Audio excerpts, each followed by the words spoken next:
நாம் நடத்த இருக்கக்கூடிய இந்த மாபெரும் கண்டன போராட்டத்திற்கு வருகை தந்திருக்கக்கூடிய உங்களுக்கும், இந்த போராட்டத்தை கண்காணித்துக் கொண்டிருக்கக்கூடிய காவல்துறை நண்பர்களுக்கும், உளவுத்துறை அதிகாரிகளுக்கும், இந்த போராட்டத்தின் வாயிலாக நாங்கள் எதை அரசுக்கும் அதிகாரத்துறைகளுக்கும் மத்தியிலே பதிவு செய்ய விரும்புகிறோம் என்று சொன்னால், முஸ்லிம் சமுதாயம் இந்த நாடு விடுதலை பெற்ற நாள் முதலாக பல்வேறு கலவரங்களுக்கு முஸ்லிம் சமுதாயத்துடைய உயிர்கள் இரையாகி இருக்கின்றன என்பதை நாம் எல்லோரும் அறிவோம். அப்படி நடந்து முடிந்த நமக்கு எதிராக நடைபெற்ற எத்தனையோ கலவரங்களை இந்த நாட்டிலே நடந்திருந்தாலும் 2002ஆம் ஆண்டு குஜராத்தில் நடைபெற்ற முஸ்லிம்களுக்கு எதிராக நடைபெற்ற அந்த ஒரு கலவரத்தை நாம் எவருமே மறந்திருக்க முடியாது. அந்த அளவிற்கு முஸ்லிம் சமுதாயத்தினுடைய உயிர்களும் உடைமைகளும் பெண்களுடைய கற்புகளும் சூறையாடப்பட்ட காலம் 2002 குஜராத் கலவரம். அந்த கலவரத்தில் முழுக்க பின்னணியாக இருந்து செயல்பட்டது அந்த மாநிலத்தினுடைய முதலமைச்சர் நரேந்திர மோடி என்பது உலகறிந்த விஷயமாக இருந்தாலும், இத்தனை ஆண்டு காலம் சுமார் 7-8 ஆண்டு காலமாக அது தொடர்பான வழக்குகளும் விசாரணைகளும் நீதிமன்றத்தில் நடைபெற்று வருகிறது.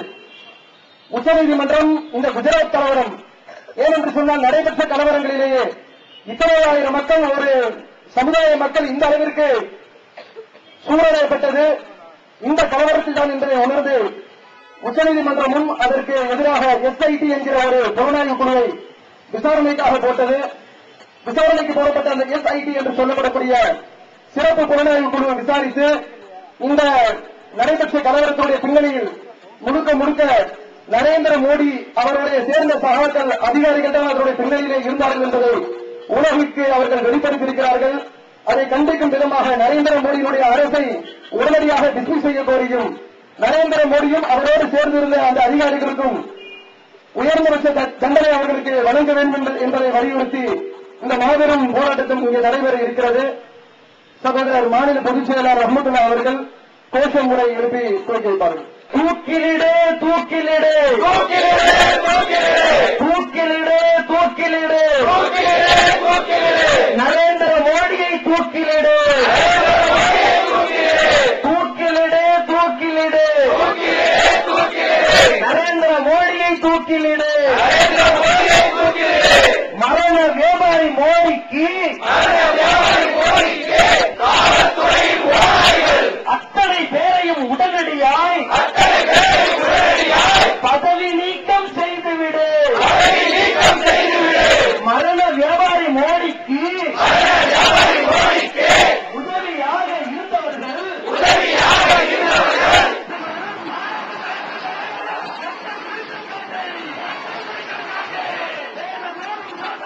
சொத்தை எல்லாம் கயவர்கள் சேர்த்த சொத்தை எல்லாம் உடனே சட்டத்தை நாளை கலைத்தால் வெட்டி குனியது மனித இனம். வெட்டி குனியது மனித இனம்.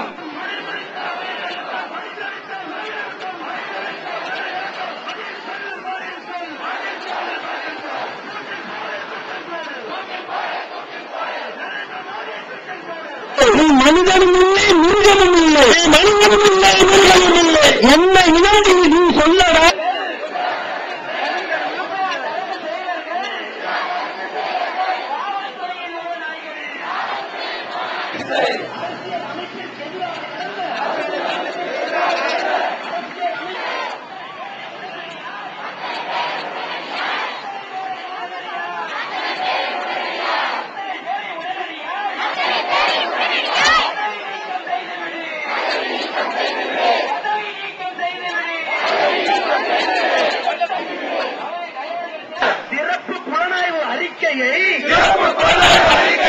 மறைக்கும் அளவிற்கு ரகசியம் என்ன?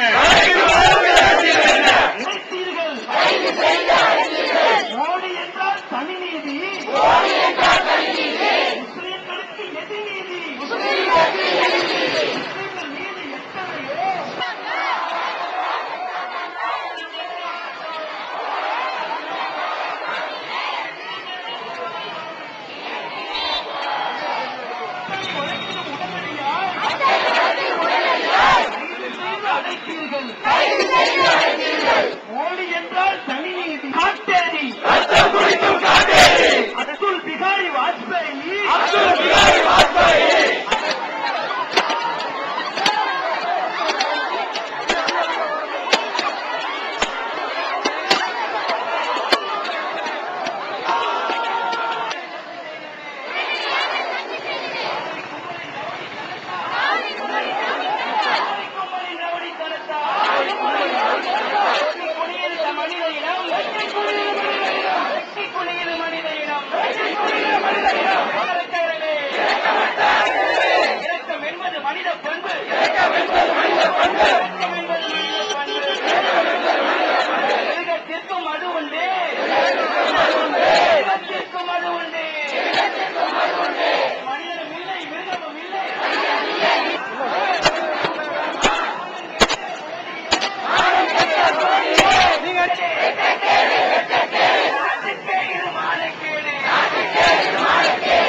துடிதுடித்த உயிர்களுக்கும் பரிதவித்த உறவினருக்கும்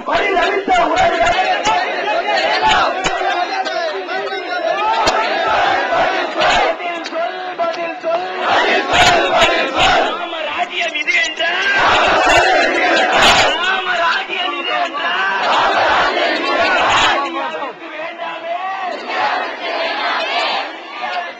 அப்துல் பிகாரி வாஜ்பாயி அத்வானி மோடி கட்காரி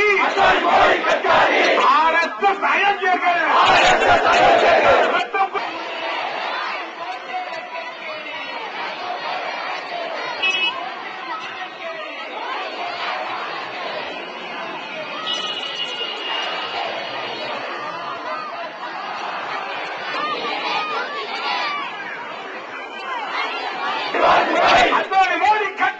அத்வானி மோடி கட்காரி RSS அயோக்கியர்கள்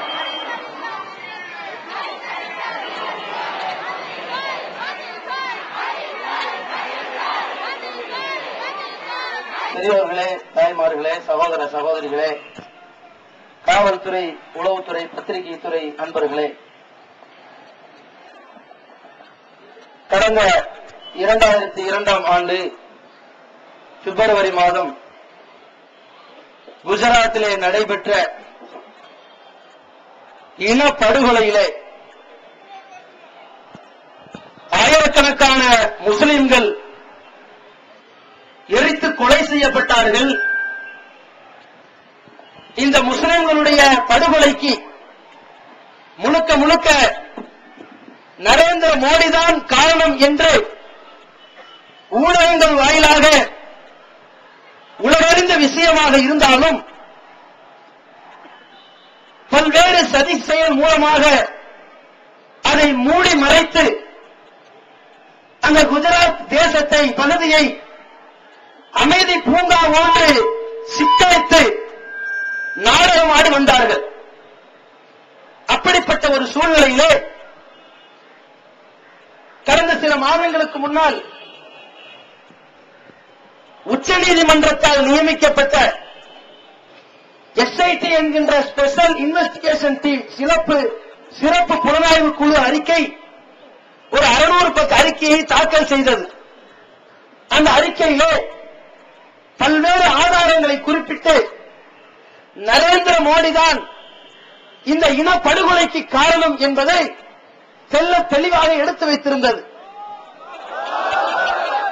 ஆனால் அந்த ஆதாரங்களை கசிய விடாமல் அத்வானி வகைராக்கள் உடனடியாக பத்திரிகைகளுக்கு தங்களுடைய சொந்தங்களுக்கும் தங்களுடைய கூட்டத்தார்களுக்கும் தந்த பேட்டி அந்த எஸ்ஐடி என்கின்ற புலனாய்வுத்துறை மிக தெளிவான அறிக்கை சமர்ப்பித்திருக்கிறது. அதிலே மோடியை பற்றி எந்த குற்றமும் சாட்டப்படவில்லை, நல்ல விதமாகத்தான் சொல்லப்பட்டிருக்கிறது என்று அத்வானி பேட்டி தருகிறார். அதை அப்படியே மீடியாக்களிலே நாடெங்கிலும் உலகெங்கிலும் பரப்பி இந்த குஜராத்தில் நடந்த இனப்படுகொலைக்கும் மோடிக்கும் எல்லளவும் சம்பந்தம் இல்லை என்று இந்த சதியை மூடி மறைத்திருக்கிறார்கள். இந்த நேரத்தில் தான் ஒரு விஷயத்தை புரிந்து கொள்ள வேண்டும். இந்த போராட்டத்தினுடைய பின்னணியாக பல்வேறு படிப்பினைகளை நாம் பெற இருக்கின்றோம். அரசியல்வாதிகளுடைய ஓரவஞ்சனைகளும் பாரதிய ஜனநாயக கட்சியினுடைய பாஜக ஆர்எஸ்எஸ் காரர் விஎச்பி சங் பரிவார வெறியர்களுடைய மதவெறி ஆட்டங்களையும் அரசியல்வாதிகளுடைய தந்திரங்களையும் இந்த நாடு அறிய வேண்டிய நிலையில், குறிப்பாக முஸ்லிம் சமுதாயம் அறிய வேண்டிய நிர்பந்தத்தில் இருக்கின்றோம். ஏனென்று சொன்னால் இன்றைக்கு மீடியாக்கள் தோறும் தலைப்புச் செய்தியாக வெளிவருவது 1.25 லட்சம் கோடி தான், ராசாவுடைய கைதுதான். செய்திகளில் தலையங்கமாகவும் அட்டைப்படமாகவும் வார இதழ்களில் வரக்கூடிய முகப்பு செய்தியாக வரக்கூடியதும் இந்த ராசாவுடைய கைதுதான். ஆனால் இந்த ராசாவுடைய கைது தொடர்பான 2G ஸ்பெக்ட்ரம் ஊழல் சம்பந்தமான இந்த மோசடி 3 ஆண்டுகளுக்கு முன்பே நடந்துவிட்ட மோசடி. ஆனால் 3 ஆண்டுகளுக்கு முன்பே நடந்த இந்த மோசடிக்கு தற்போது நீரா ராடியாவினுடைய அந்த பேச்சுக்கள் அம்பலமாகி கசிந்து போனதால் யார் குற்றவாளி, யார் நிரபராதி, யார் மோசடிக்காரர்கள் என்பது தற்போது கசிந்து வருகிற காரணத்தினால் 3 ஆண்டுக்கு முன்னாடி பழசான செய்தி கூட அதனுடைய உள் விஷயங்கள், விவகாரங்கள் எல்லாம் இப்பொழுது அம்பலமாகும் பொழுது புத்துணர்ச்சி பெற்ற செய்திகளாக நாடெங்கிலும் ஊடகங்கள் பரப்பிக் கொண்டிருக்கிறதை பார்க்கிறோம். ஆனால் ஒரு பொருளாதார மோசடிக்கு காட்டக்கூடிய இந்த பிரச்சாரங்களும் விளம்பரங்களும் ஆயிரக்கணக்கான முஸ்லிம்கள் கரிக்கப்பட்ட அந்த கோரமான ஒரு செயல், குஜராத்தில் நம்முடைய சமுதாயம் கரிக்கட்டைகளாக கட்டுக்கட்டாய் தூக்கி எறியப்பட்ட ஒரு அவல நிலை நடந்து 8 ஆண்டுகள் ஓடி போய்விட்டது. 8 ஆண்டுகளுக்கு பிறகுதான் தற்போது இந்த சிறப்பு புலனாய்வு குழுவால் ஒரு 600 பக்க அறிக்கையை தாக்கல் செய்திருக்கிறார்கள். அந்த சந்தர்ப்பத்தில் 2002 போடப்பட்ட உச்சநீதிமன்றத்தால் போடப்பட்டிருக்கிற இந்த சிறப்பு புலனாய்வு குழு கடந்த சில மாதங்களுக்கு முன்னால் 600 பக்க அறிக்கையை தாக்கல் செய்கிறார்கள். அந்த 600 பக்க அறிக்கையிலே தெகல்கா இணையதளமும் ஹெட்லைன்ஸ் டுடே என்கிற இணையதளம் வாயிலாகவும் தொலைக்காட்சி வாயிலாகவும் அந்த அறிக்கையிலிருந்து சில விஷயங்களை, சில ரகசியங்களை கசியவிட்டு உலகமெங்கும் அரங்கேற்றி அம்பலப்படுத்தி இருக்கிறார்கள். அந்த விஷயம் என்னவென்றால் 2002 நடந்த இந்த இனப்படுகொலைக்கு நரேந்திர மோடி செய்திருக்கிற சதித்திட்டம் இந்த ஒட்டுமொத்த முஸ்லிம் சமுதாயத்தையும் இந்தியாவை விட்டு விரண்டாட வைக்க வேண்டும் என்பதற்காகவும், இந்தியாவிலே இந்த இஸ்லாமிய சமுதாயம் ஒரு காலத்திலும் தலை தூக்கக்கூடாது என்பதற்காகவும் ஒரு 60-70 ஆண்டுகள் உட்கார்ந்து சதித்திட்டம் போட்டால் எதை செயல் திட்டம் செய்வார்களோ அது மாதிரி ஒரு சதியை செய்துதான் இந்த இனப்படுகொலையை அரங்கேற்றம் செய்திருக்கிறார்கள் என்று அந்த 600 பக்க அறிக்கையை தாக்கல் செய்யும் பொழுது அதில் உள்ள விஷயங்களை அம்பலப்படுத்துகிறார்கள். எந்த அளவிற்கு என்றால், கோத்ரா என்ற இடத்திலே ரயில் எரிப்பு நடக்கிறது. அந்த ரயில் எரிப்பிலே கரசேவர்களை இந்த நரேந்திர மோடி கும்பல் திட்டமிட்டு அவர்களை கொலை செய்து, அந்த கொலை செய்த பழியை அப்பாவி முஸ்லிம்கள் மீது போட்டுவிட்டு உடனடியாக இந்த நரேந்திர மோடி என்னென்ன திட்டங்களை தீட்டி அவன் செயல்படுத்தினான் என்று அந்த 600 பக்க எஸ்ஐடி அறிக்கையில 69ஆம் பக்கத்துல சொல்றாங்க.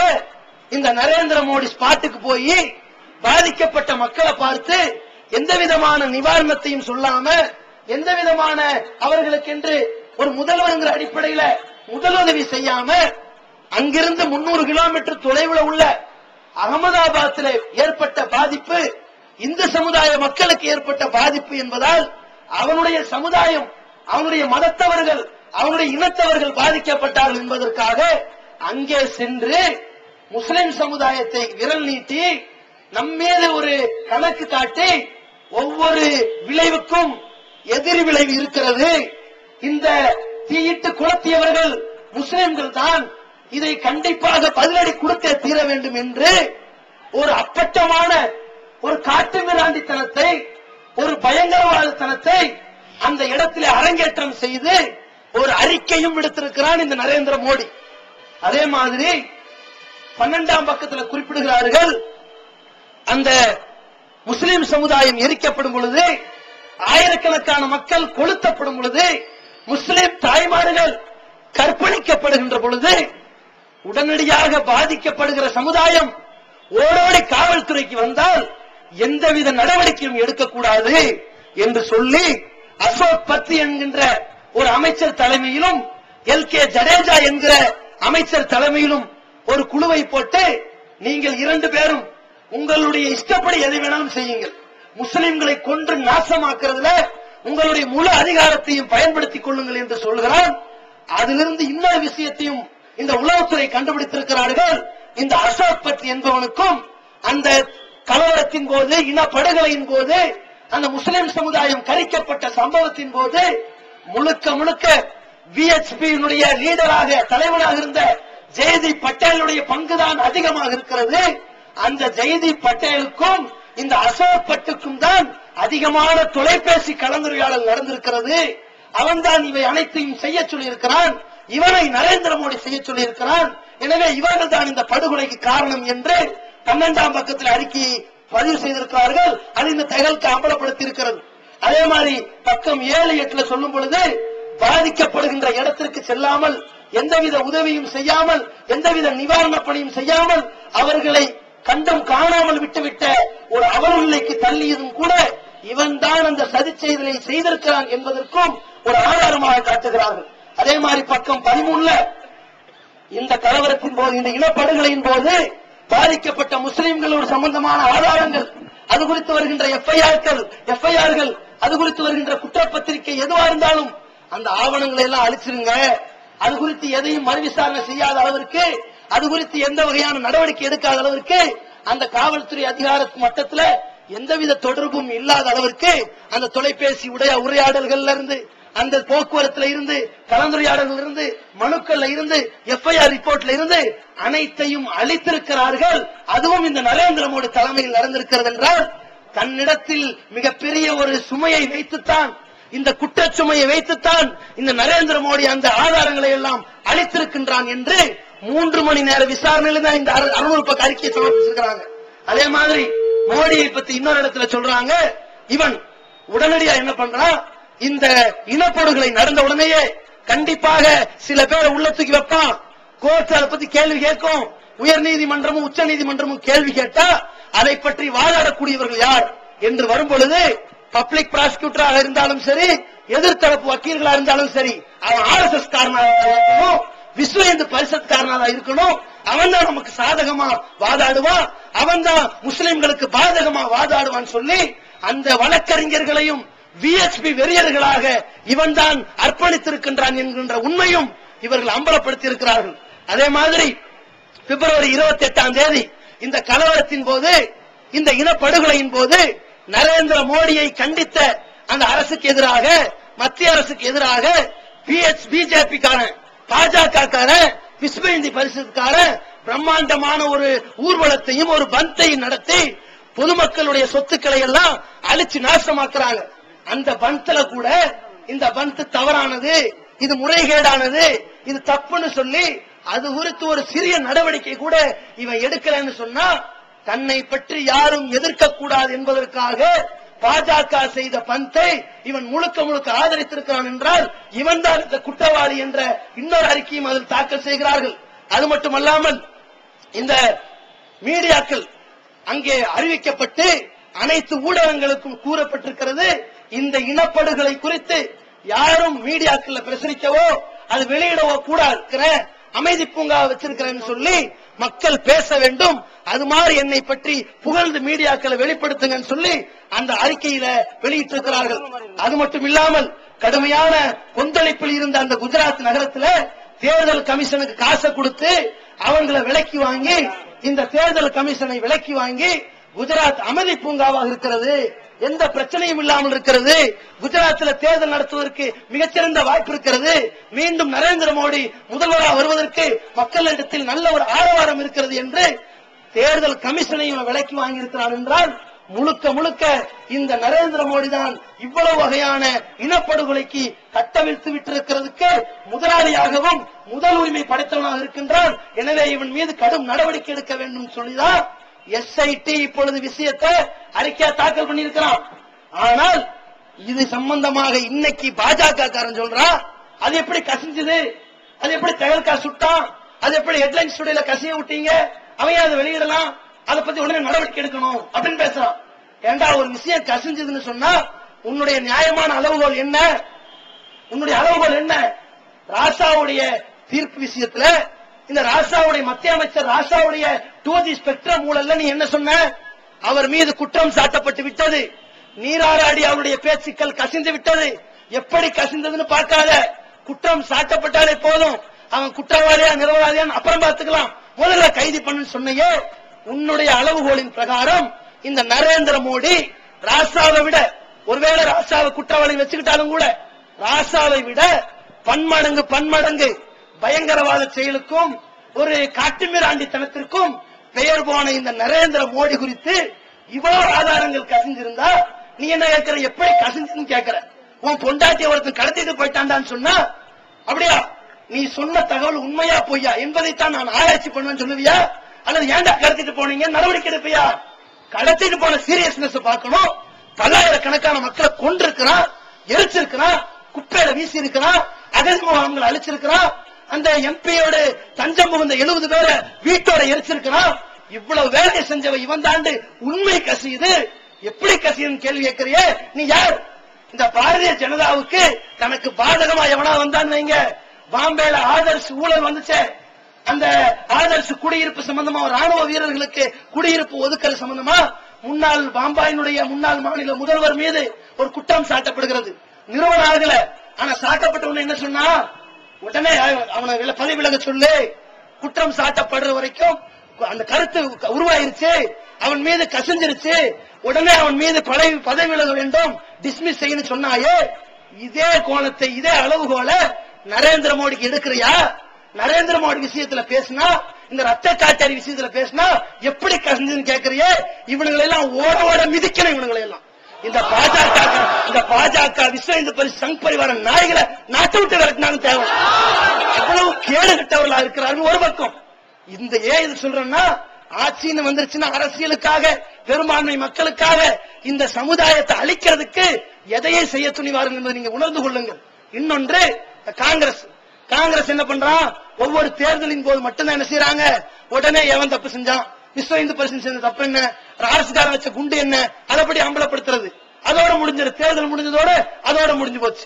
அப்ப இந்த மாதிரியான முறையில காங்கிரஸ் இருக்கிறத விட்டுட்டு சிறுபான்மை மக்களை ஏறெடுத்து பார்த்து இவர்களுக்கு தொடரப்பட்டிருக்கிற அநியாயங்களுக்கும் அக்கிரமங்களுக்கும் குரல் கொடுக்கிற மாதிரி, எப்படி குற்றச்சாட்டு நிரூபணம் ஆகுவதற்கு முன்னாடியே ராசா விடுதலை பண்ணது, ராசாவை பதவி விலக சொன்னீங்களோ அதை விட பன்மடங்கு பதவி விலகுவதற்கு 100%, 100க்கு 200% தகுதி வாய்ந்த நரேந்திர மோடியை பதவி விலகுவதற்கு இந்த மத்திய அரசாங்கம் உடனடியாக ஆவணம் செய்ய வேண்டும். இல்லை என்று சொன்னால் இந்த பாஜக காரன் நம்ம நெஞ்சில மிதிக்கிறான்னா இவன் முதுகுல மிதிக்கிறான் அளவிற்கு காங்கிரசின் மீது இந்த முஸ்லிம் சமுதாயம் இன்னும் அதிருப்தி தான் பெறும் என்பதையும் தெரிவித்துக் கொள்கிறோம். இந்த அளவிற்கு கட்டவிழ்க்கப்பட்டிருக்கின்ற இந்த பயங்கரவாத செயல்கள் இனி ஒருபோதும் இந்தியாவிலே எங்கும் தலை தூக்க கூடாது.